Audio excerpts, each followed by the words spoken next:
Everywhere you coached, how do you continue that trend in Bloomington? Just keep doing what we do.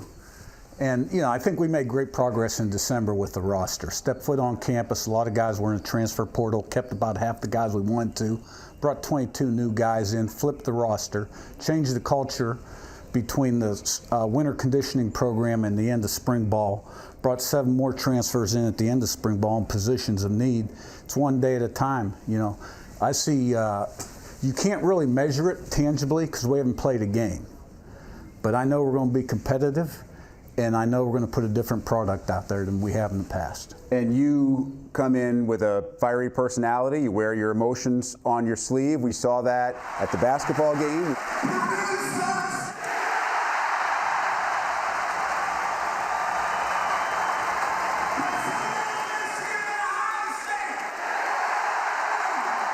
What do you want your teams to show? What kind of personalities you want them to have?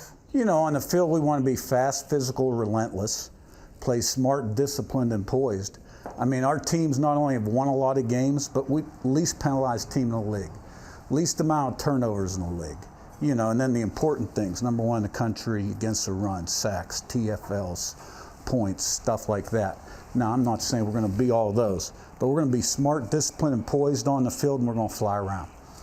So how does that translate from smaller size schools to bigger size schools in bigger conferences? Because whether it was Elon or James Madison, you had success, and now you go into a Power 5 league that becomes one of the biggest ever with 18 teams. How does it translate from one level to the next?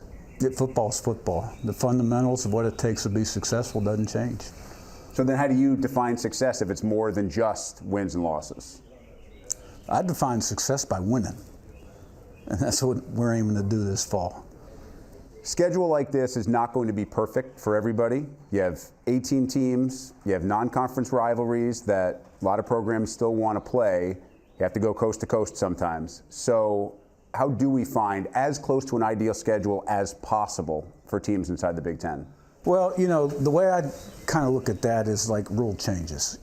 Tell me what the rules are and I'll adjust and thrive. Schedule the same way. You get what you get, right? This is an elite conference. It was a very prestigious conference before we expanded. Now you expand with 4 teams that have all been in the top 10, top 5 in their recent history. This is an elite conference. So there's no easy outs. You got to play, you got to play well. You want to be in a great league, you're going to play against great competition. You got to deal with it. Look, last year at JMU, game 2, 3, and 4, we were on the road. We played at Virginia, Power 5 team. We went down to Troy, who won their side of the league last year, beat them, got back at 5 in the morning. The next week had to go to Utah State and play, and got back at 10 a.m. All right? We won all those games. You got to get it done on the field. There's no easy way to go about this. It's not supposed to be easy. So how much then of your recruiting philosophy, whether it's traditional recruiting or finding guys in the portal, is more than just about their ability to play and also about their ability to adjust to those kind of things that you're just talking about right there? Well, you got to have a certain amount of ability to be successful, right? But then you're looking for guys with the right thoughts, habits, priorities, moldable guys that can fit into a team system, because you get 11 guys doing their job. That's not addition, it's multiplication.